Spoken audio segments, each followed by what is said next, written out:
จะขอเคารพจะมาพบพระสงฆ์ว่าตนนิมนต์ยังอาจารย์เจ้ามายาสาตุเอาในวันนี้แล้วหรือว่าตุปีจุ่มเปิ้นได้กินตาลจะย่อมือสารผาธนาใส่เก่าเปิ้นฟังออนไลน์ของสาตุเจ้าพระอาจารย์เก้าชื่ออาจารย์บุญมีเขาว่าใจโจกจ้างใหญ่กว้างดีทีวันนี้วันดีวันบ่ฮ้อนบ่ไม่เป็นวันโจกวันใจของเจ้าพ่อจันอาจารย์คัดติยะเหลือตุปีจุมบุญห่อหุ้มแต่ตักอนักนำจกรางวัลมาปั่นจังสอข้าเจ้าเปิ้นฟังออนไลน์อยู่บ่แก้วแต่เราโอ้ยหนอท่านเจ้าสาธุอนุโมแล้วยังตานางจะยกมือไว้จักไปเมื่อสากินตานมายังลูกเต่าบุญรักษาอาจารย์ท่านไทยว่าท่านอาจารย์ท่านบ่ใจไก่ท่านพอออนไลน์แล้วโอนมาเขาว่ากำขอแปลงเหลียกว่าซื้อท่านก็โอนมาหลายบาทหลายใบกินด้านไปบ่เป็นไหนดังงานเอามากินมาด้านก็มีมานแวดล้อมว่าด้านในวัดยังหวังแก้วตั้งสามพระพุทธพระธรรมเป็นพระญาณเนื้อใดกินด้านไปเป็นน้ำใจพ่อนั้นอันนี้และเจ้าห้องกองกุศลจะนำตัวตนขึ้นสวรรค์จันแก้วสาธุสาธุขออนุญาตาท่านเจ้าครูบาตานมาแล้วเจ้า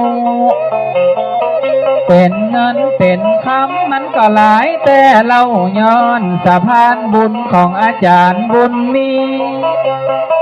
อันนี้เป็นบุญเจ้าอันนี้เป็นบุญถึงได้มาถึงว่าจังสอที่นี่ย้อนอาจารย์บุญมีนอเจ้าพี่น้องสาธุสาธุว่าเจ้าพ่อยสองสี่อาจารย์บุญมีใจดีใจกว้างจะบอกเขาพี่น้องในบ้านเปิ้นจะมาสร้างศาสนาของเขาว่าละทิ้งไว้คือใดมองเอาไปตั้งใจเอาสถาบันนี้อาจารย์บุญมีเปิ้นใจดีเลิศนำนี่สะพานบุญนี่สะพานกุศลได้นำตัวตนขึ้นสวรรค์จันห้องว่าแม่สีคำอดิศรบ้านองลั่นติงลั่นตองแล้วยังมาส่องว่าบทบาทเก้าแต่ตักนักนองจะลำดับเสียงซอกันไปจ้องจ้องบ่ได้ละเหือมองกองได้เป่าวางได้รับรางวัลจากอาจารย์คัตติยะอันนี้เป็นพระอันนี้เป็นทรงเอามาเจาะจงใส่จังสอน้องเนาหรือว่าตุปีจุ่มในวันนี้เราบริจาคเจ้า2,000ปองามสาธุบุญเจ้าแต่ตักนักนำเป็นเงินเป็นคำนักบ่ใจน้อยมีหลามมีปอยปั่นจังซอจังจอยวันหน้าวันตาบอกแก้วมีการกันหันมีงานผู้หวานน้องเนาอดิศรจังซอเขาอย่าไปนั่งเศร้าจะไปลำดับว่าของกินของทานสถาเจ้าภาพบอกแก้วได้หันมีกินมีทานสาธุสาธุข ขออนุญาตท่านเจ้าครูบา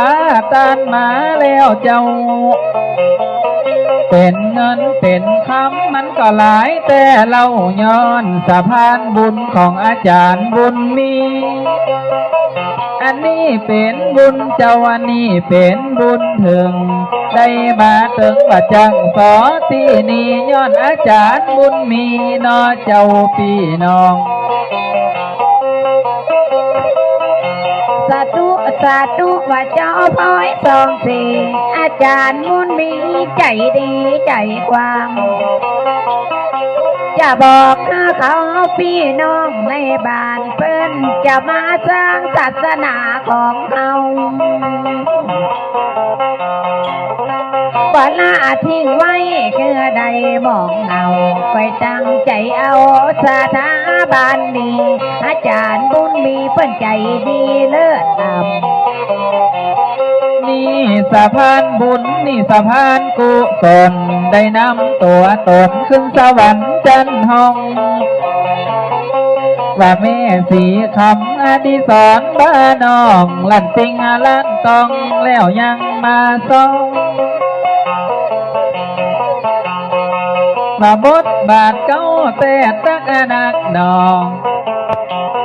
จะลำดับเสียงซอกันไปจ้องจองบ่ได้ละเหือมองกองได้เป่าวางได้รับรางวัลจากอาจารย์คัตติยะอันนี้เป็นพระอันนี้เป็นทรงเอามาเจาะจงใส่จังสอน้องเนาหรือว่าตุปีจุ่มในวันนี้เราบริจาคเจ้า2,000ปองามสาธุบุญเจ้าแต่ตักนักนำเป็นเงินเป็นคำนักบ่ใจน้อยมีหลามมีปอยปั่นจังซอจังจอยวันหน้าวันตาบอกแก้วมีการกันหันมีงานผู้หวานน้องเนาอดิศรจังซอเขาอย่าไปนั่งเศร้า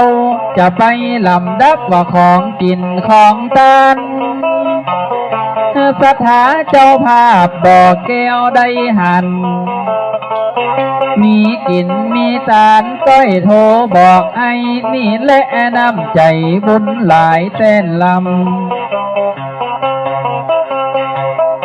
ถ้าว่าวันหน้าว่ามีงานมีการโทรศัพท์ไปวานนี่สอนลูกเจ้าว่าแม่สีคำตกไปแต่เราจะดังรถเอาแล้วยังเดินทางถ้าว่าท่านเจ้าต้องคิดต้องการจะออกเดินทางมารับใจดังนี้อาจารย์บุญมีแถมคนแท้แล้วอาจารย์บุญมีท่านเป็นโคศกแล้วยังตุยกันย้อนนาบุญสมบานอดิศรน้องเนาเลยมาปะใส่กันยังสาธุเจ้าอาจารย์คัตติยะที่ได้มากินมาตานนาบุญแสนจาดน้ำหยาดแสนปางที่อาจารย์มาตานต่อนี้ไปนางบุญหักษาเนื้อเจ้าท่านไทยว่าหลอนท่านเจ้าแต่ตักดักหนาอยู่ในศาสนาตนบุญเนื้อเจ้าได้เอามาปั่นลืมแล้วลืมเราก็ขอคือเจ้าทุกสบายดีกินแล้วทานแล้วบ่ได้ถอยหนีอาจารย์บุญมีคัตติยะอาจารย์เจ้าเป็นทุ่มเป็นเงาเป็นสะเปาล่องนามเขาว่าย้อนหน้าบุญย้อนว่าภาละ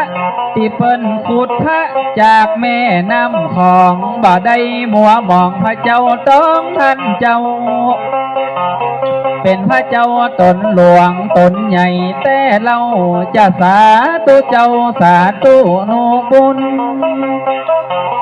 ก็ย้อนเป็นบุญและยังกุศล ว่านิ่มจำนงตุปีจุ่มเจ้าคาติได้กินตัดมาในปากนั้นแล้วไข่หันแต่นออันพระเจ้าใหญ่ถ้าเพิ่นเอาใจใส่เฮากะลังได้หันพระเจ้าองค์งามพระเจ้าตองท่านเจ้าพุทธโลกสำลิดอันนี้เป็นของเก่า